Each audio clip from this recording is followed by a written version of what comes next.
A lot of good things have been said about Chainsaw Man. Seeing all the hype, I was very excited to watch this anime, and right after finishing episode 2, I immediately started reading the manga.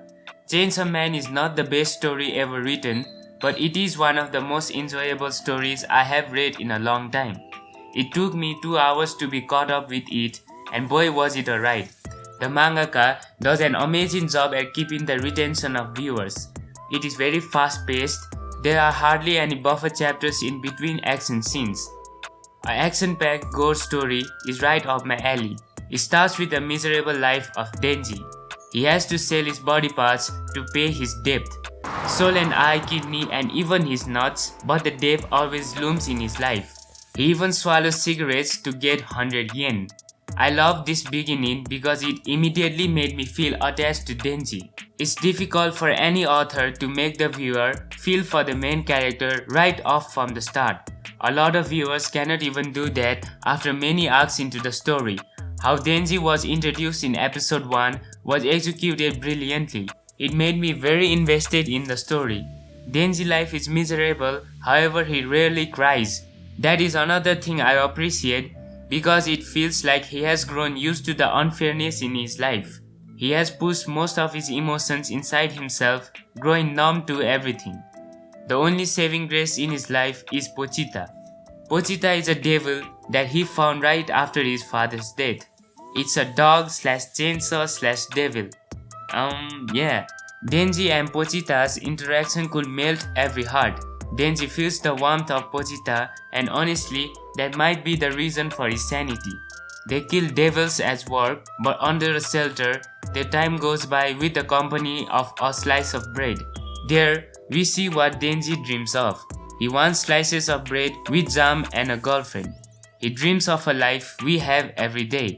This dream monologue is then interrupted by the mafia, leading to my favorite scene of episode 1, when he says, "At least let me dream." There is beauty in telling so much in so little. I really love that sentence. Then Denji meets a zombie devil and finds out everyone from the mafia has become a zombie. Denji frantically runs, but he could not escape. He gets chopped into pieces. On his deathbed, Pochita becomes Denji's heart. This brings up one of my favorite things in Chainsaw Man, its powers. It has some of the most creative powers.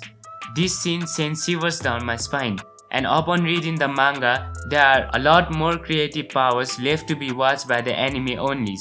The contract Pochita makes is to show the normal life that Denji dreams of. He resurrects from death and becomes the Chainsaw Man.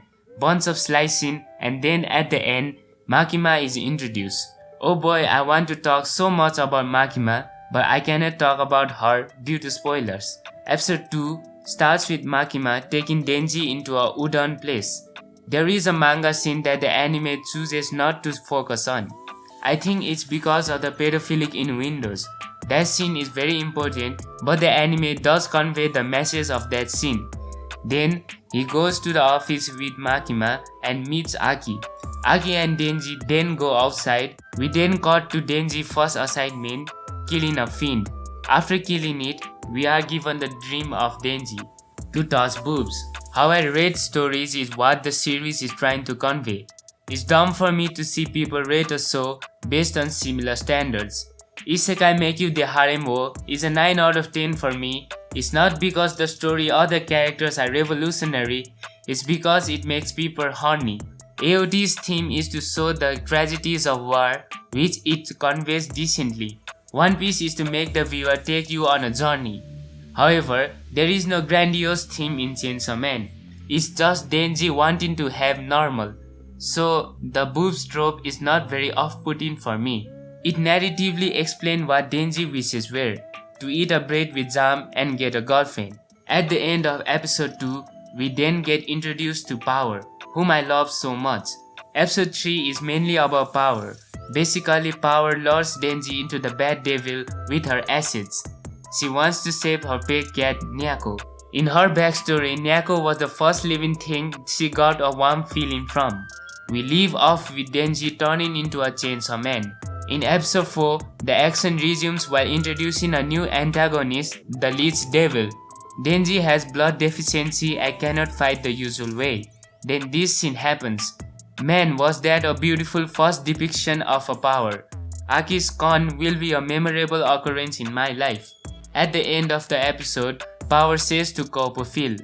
Episode 5 picks off right where we left off. Denji realizes his dream, but rather than making him blissful, it leaves only emptiness. It's to the point where Denji doesn't even eat his food. He talks to Makima about this. Denji says that the chase to his dream was far more thrilling than realizing the dream itself.